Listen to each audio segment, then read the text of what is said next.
Welcome to the Context Machine, episode number 722. I'm Bryan Chaffin. Hey, also exciting, we have our online home, contextmachine.io. Go check out our website. You can also use contextmachine.io to reach out to us or find us on Threads at Context Machine Podcast and Blue Sky at contextmachine.bsky.social. Oh, I think that sounds super exciting. Almost as exciting as Framer being our sponsor this week, Bryan. Excellent. We're going to tell you more about them later in the show. And Yeah. And well, but how about if right now I tell people, OMG, go check out our newsletter. If you're not subscribed already, you should be, because it's actually really nice. And you're not going to get a rehash of what's in the show. It's like special extra content just for you, because we love you. Yes, indeed. And if you're not watching us on YouTube, you can watch us on YouTube. So we would love it if you watched us on YouTube. Yeah, I think that sounds like a great plan. All right, thanks for joining us. That's been a great show this week. Bryan, hit that outro bumper. Wait a second. Wait. We've got a show that we do before the outro. Oh, right. Yeah, there's that part too. Okay. Well, yeah, we can do that. All right. So I have in my notes here that, let me see if I'm getting this right. OpenAI sucks. Well, there goes our shot at having them as a show sponsor. But let me guess, you're not happy with OpenAI this time because their tools went rogue. Right. So to speak. I am not happy with OpenAI because their tools went rogue, and it's more like I'm not happy with OpenAI because they seem to be vastly irresponsible. It's also, this stuff is really complicated. Okay, I'm going to back us up for a second, because there's some people that are probably like, we understand Bryan's rant, but what's the actual trigger this time? Fair enough.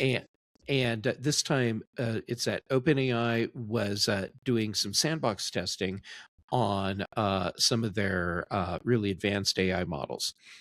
And so as part of this testing, there's tasks that the AI model has to accomplish. And to actually accomplish those things, what the model ended up doing was figuring out how to hack outside of its sandbox and go find some place where it can get the answers that it needs. In this case, it was Hugging Face, which it's the repository for models. We've talked about it before on the show, and it's what I use when I'm looking for new models to test in LM Studio on my Mac. Anyhow, so that's where it went, because this is a big repository of models, and then immediately started working on hacking into Hugging Face to get what it wanted. And so this was a self-initiated cyber attack by an AI model that was supposed to be sandboxed. It was supposed to be sandboxed. Right. So a lot of people are freaking out, like, oh my God, I can't believe that this is what the AI things are able to do. And okay, that's not new. Nope. You and I have been talking about what I've been calling the kind of behind the scenes war between white hat and black hat AI models in the cloud and enterprise level security spaces. And so these AI models, they're out there attacking each other already. The black hat one's trying to break into systems. The white hat one's trying to keep you from breaking into the systems.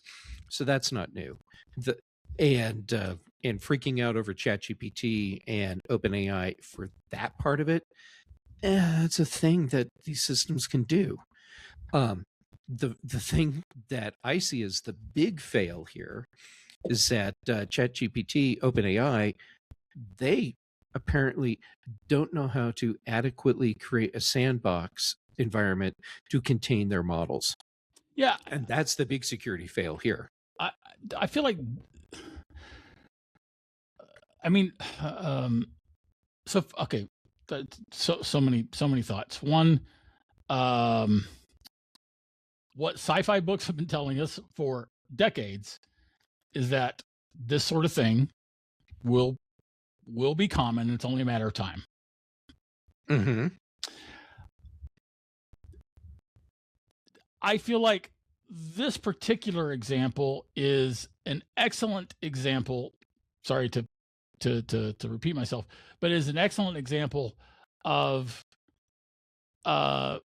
Silicon Valley's arrogant belief that the tech bros know better, that guardrails are for sissies, and that got to move fast, got to break things, and to hell with anybody that says slow down, and that basically the tech bros know best, and you just need to shut up and let them do their thing.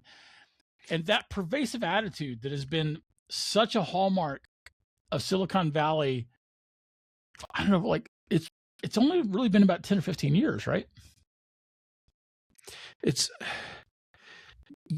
I think it's been longer, but yeah, I mean, practically speaking, yeah, let's just call it 15 years. That's good. And it's like exemplified by Kavanaugh of formerly of Uber, and certainly so many of the things that Mark Zuckerberg has done and that Sam Altman is doing at OpenAI, and lots of companies are doing. But I mean, like this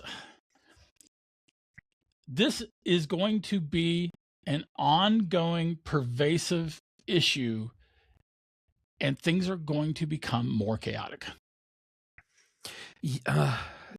yeah, I fear you're right about that. Because this was the ostensibly good guys, where something just ran a little amok. What happens when the bad guys start intentionally unleashing models that are either leaked or compromised or even custom built to do exactly this? Because that's coming too. Oh, it just warms my heart, the naivety right there, Brian. You say this is coming. Dude, this has been happening for years. This is the models, the black hat models being out there in the wild, being used specifically to target secure systems and find ways to hack into them. This has been going on for years. I'm talking about the models running amok and going rogue. That we haven't seen yet, but it is coming, and it's coming. We have seen them run amok, and we have seen them go rogue. An incident like this, the way this one played out, yeah, this is a new scenario to the best of my knowledge, and it won't be the last time we see something like this. And to be fair, probably not the last time we see it from OpenAI. They're in a difficult position right now because they've been the big guy on the block for a while, but they are not doing a good job with keeping up with Anthropic. Yeah. And so when you're competing on this scale, because ultimately this is going to be pretty much a winner takes all market. And if you think, yeah, it's the winner take all. Think of it like the smartphone market. The winner take all thing, it's actually two winners took it all, and that would be Apple and Google. And I think we'll see the same thing in the AI space. It's going to come down to, we have a couple big name players, and that's it. And because everyone else, everyone has to throw everything into this. Like, you have to go for broke in this market, in the AI market, because if you don't, you automatically lose. Now, the odds are you're going to lose anyhow, but if you win big. So what we'll end up with is a couple companies that win big, and the rest are going to be the losers. Yeah, we're getting a little off topic, but I think that the perception is the winners will win big. I don't think that that's really going to happen. I feel like the AI bubble is going to burst and it's going to drag the economy down, and things are going to be things are going. We're all going to hell in a handbasket. Okay, that's fair, and I agree with you on that. So I guess when I say win big, what I really mean is, I guess you can say Ozymandias won big. Yes. But okay, I got sidetracked. But so where I was going with that ultimately brings us back to OpenAI is in a position where they are highly likely to not be as cautious and secure as they should be, because they have the pressure of they can't let Anthropic and they know get best. way ahead of them. They know best. Yeah. Anybody getting in their way is just noise, and so there's the thing. There's the theory that dogs tend to not listen to people with higher pitched voices because they associate those higher pitched voices with lessons from their puppyhood. It's just the yapping of other puppies. And so they ignore it. Huh. I don't know if you've ever heard that. I have never theory. heard this before. Yeah. So I feel like most of the tech bros are like, yeah, just the people that say slow down, or be cautious, or you got to have the guardrails. That's just the yapping of puppies. You ignore that and plow on full steam ahead. And unfortunately, the market will essentially only reward those people. It's the similar to my saying on Jeff on Mark Zuckerberg that he doesn't have the wisdom to wield the power he's amassed. Mm-hmm. OpenAI doesn't seem to have the wisdom to wield the power that they're amassing. But they do have the hubris to think that they have the technical chops to create the guardrails that they're clearly failing at creating. Well, and they've dismantled a lot of their own guardrail creation systems. Mm-hmm. So, that doesn't help. No, it doesn't help. Nope. Yeah, it's super frustrating. It was super obvious that it was that it was going to happen, and it's all just so unfortunate. We live in a terrible timeline. We really do. Yeah, I've come to the conclusion that if this was a Star Trek timeline, we're actually the mirror universe. Yeah, fair enough. Great. Yeah. Great. So think about that as you fall asleep tonight. Sorry, people. Yeah. Sorry. So how about I tell you about something good and tell you about Framer? I want to hear about happy things like Framer. Yes, please. All right. Framer is a pro website builder trusted by companies like Miro and Perplexity that helps creators, teams, and businesses ship production-ready sites faster than ever. With AI agents built directly into the canvas, teams can design pages, manage CMS content, they can write copy, they can add SEO content, and audit for issues, all without leaving the tool where the real site lives. Agents bring speed and scale. You bring taste, judgment, and control. Prompt, inspect, edit, and publish in one place at a whole new pace. If your team wants a website that looks and feels handcrafted but is still fast to ship, Framer is built for that. You design on a visual canvas with responsive layouts, hosting, and a CMS built in, so the work is production ready from day one. Agents work alongside you to draft pages and polish sections, then you review and publish what goes live. So learn how you can get more out of your website from a Framer specialist, or get started building for free today at framer.com/TCM for 30% off a Framer Pro annual plan.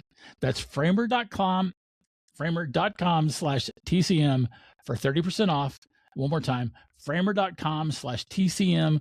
Rules and restrictions may apply, and we appreciate Framer for sponsoring us. Yes, thank you, Framer. All right. So for our second topic, I've got, and I'm checking over my notes here. I've got the EU sucks at designing OSs. So basically, this is the Everything Sucks episode. Yes, it is.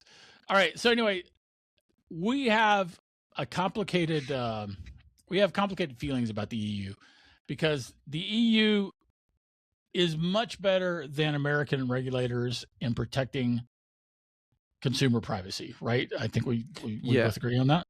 Yeah, EU is much more consumer protection focused, whereas the US is much more corporate focused or company focused. Yeah, company protection focused and company enabling focused. And in particular, they've done, the EU has done something to Google that seems bat crap insane, to use to coin a term, to coin a vaguely more family friendly term. But anyway, there was, all right. So John Gruber at Daring Fireball posted a very excellent breakdown. He did of the story. And before we get to the part that I wanted to focus on, why don't you tell us about it? All right. So the gist of this is that the European Commission has said, hey, when your company hits a certain threshold of market, you have new regulations that apply to you. And this is specifically why when Apple started introducing new features as part of iOS 26, they didn't introduce those in the EU because it would have forced Apple to open up parts of the operating system in ways that they felt were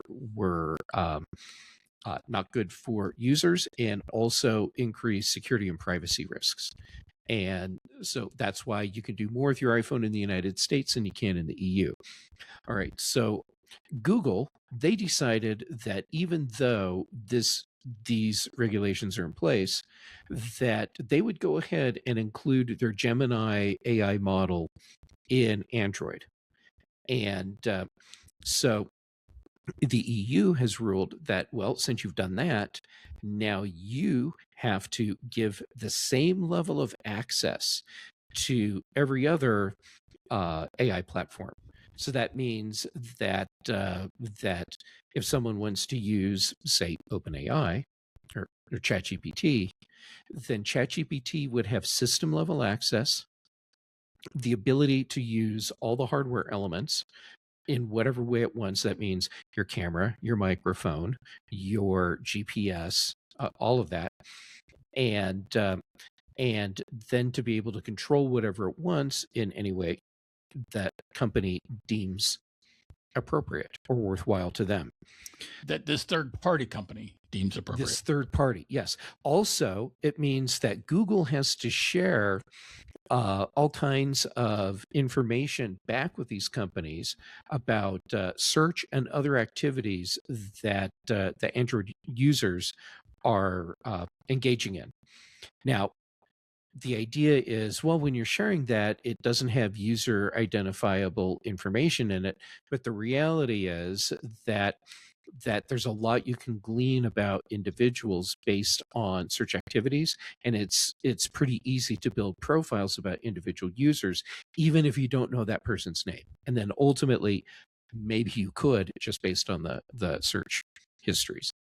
So anyhow, Google is now in a position where they have to decide what they're going to do in response to this, and they have, I think, 2 years before they have to have Android fully open for all of these other AI platforms.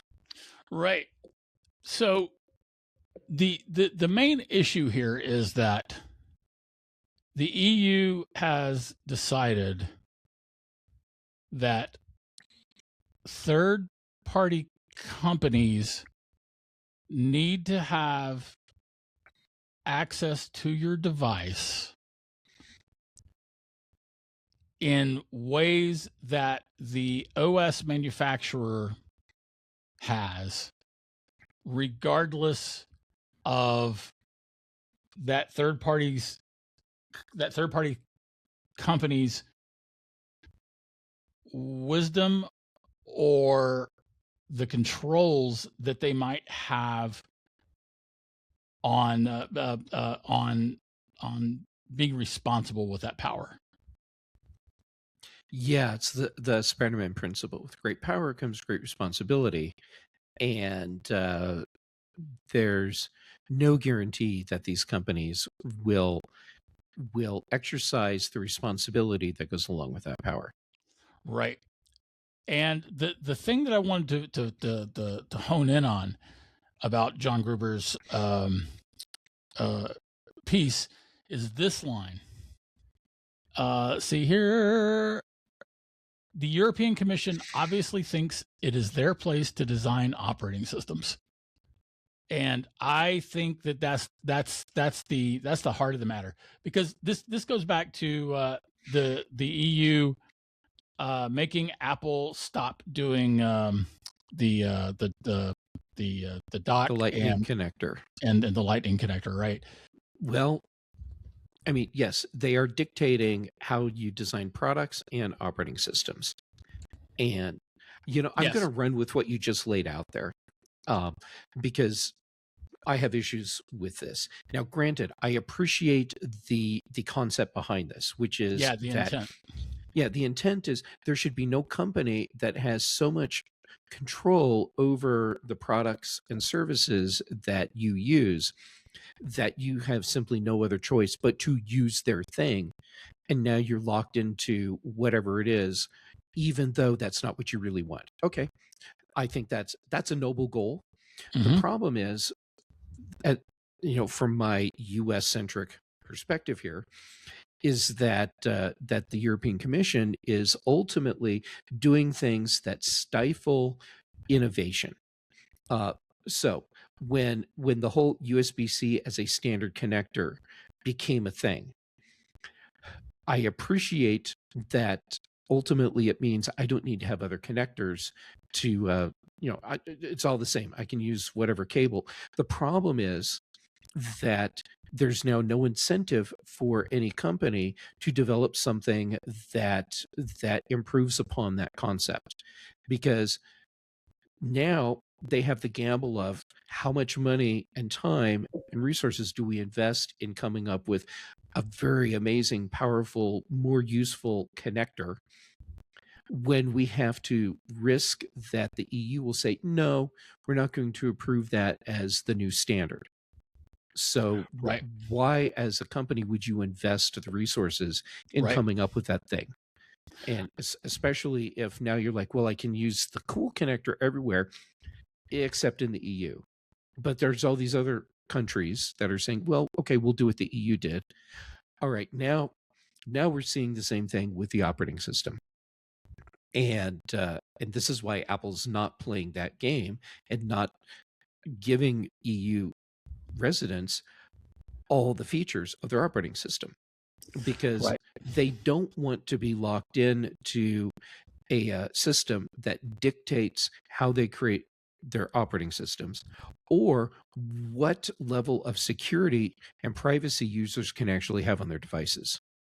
Right. So, of course, Apple said no. And now Google's in a position where they either have to walk it back and say, you know what, we're just going to cut these features in the EU, or do what the EU wants and hope for the best.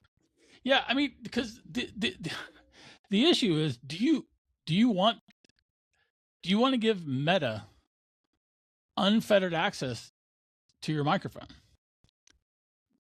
And I'm sure that there are people who would say yes, or I don't care, or they're all the same. We get those comments a lot on our shorts, where people say, all the tech companies are the same, when that's not true. When Apple is objectively trying to protect user privacy in ways that no other tech company is. But anyway, regardless of that, I'm sure that there are people who would love to give Meta or some Chinese company or OpenAI or whatever the kind of access to their system, to their hardware, and to their data that Google enjoys on Android. And down that path lies madness, I think. Yeah, I agree. There is zero chance that Meta would not abuse that power. People already think that Facebook is listening to our to our microphone already. They already think that, when it's not the case, at least not on an iPhone. It's not the case anywhere. Meta and Amazon and all these other companies that are accused of spying on you through the microphone on your device and then feeding you ads based on that. No, that is not a thing. And this has been proven again and again. I mean, the amount of resources it would take to be able to listen to everyone's conversation all the time, record all that data, process it in real time, and then start feeding you ads back based on that. The bandwidth alone is unimaginable. The storage space required is unimaginable, unattainable. But now we're in a position where, even though logistically there are a lot of hurdles to overcome to make that a reality, well, this actually opens the door for that to happen. Yeah, I mean, so Facebook could use on-device models to listen to your microphone at all times and actually compile that data. So doing it locally, that's an option. Apple is way ahead on the on-device models and deploying those on-device models, but it's only a matter of time before everyone can do some kind of on-device model. Anyway, the point is that as much as I don't like Google's business model, I trust Google. If I was using an Android device, I would trust Google with my device far more than I would trust OpenAI or Facebook or Meta or certainly, Chinese company random name number one. Yeah. And, okay, just a little side note here. The way you just described the companies, that's a very common way to describe them. And a lot of people are like, well, we have OpenAI, but it's not a Chinese company. Okay, ultimately, I don't think it matters what country it is, because all of that data is accessible to all of these companies, and it's all being siphoned anyhow. It doesn't matter if it's a company out of China, the United States, Germany, or wherever. All of these companies have access to that, and ultimately, it ends up being the same thing. All right, fair enough. But the counter argument to what I just said, and your thing is essentially a side rail. Yep. The counter to my argument is, if the user says it's okay, if it's the user deciding who has access to their data, who has access to their microphone, who has access to their hardware, then that should be fine. If the user wants to give OpenAI access to all that stuff, that should be fine. And that appears to be part of the guiding principle of these EC guidelines for Google. Yeah, but it's not, at least from my understanding, it's not as useful as we would like it to be, because it's more like I don't know what's a good way to describe it. It's almost a binary thing. It's like, yeah, I'm going to give Meta or whoever unfettered access, or there's not. something about the difference. The difference is that Google is ultimately responsible for what their operating system is doing with their devices, with the user's data, right? Google and Apple are ultimately responsible for this. Giving these third-party companies the same level of access, but without the responsibility, that seems foolhardy and ridiculous. That's a really good way to put it. Yeah. All right. Yay me. You. I accept your apology. Wait, what? Oh, right. Something else. All right. So on that happy note, I think we're done. Make sure you subscribe. Make sure you follow us wherever you're seeing this or listening to this. Please give us a review. Do all that stuff. That's this week's Apple. That's this week's Context Machine. If you have anything to comment on, add, or question, you can write us at podcast@contextmachine.io, or our bandwidth is provided by CashFly. The bass is by Dr. Boone, recorded just for the show. Listen, man, I'm going to get this stuff down. I'm going to any day now. I'm going to get this stuff down. I believe in you. I think eventually you will. Yeah, sure. Yeah, eventually. But until then, Framer, thank you for being here and supporting us today. You rock. Yes, we appreciate it very much.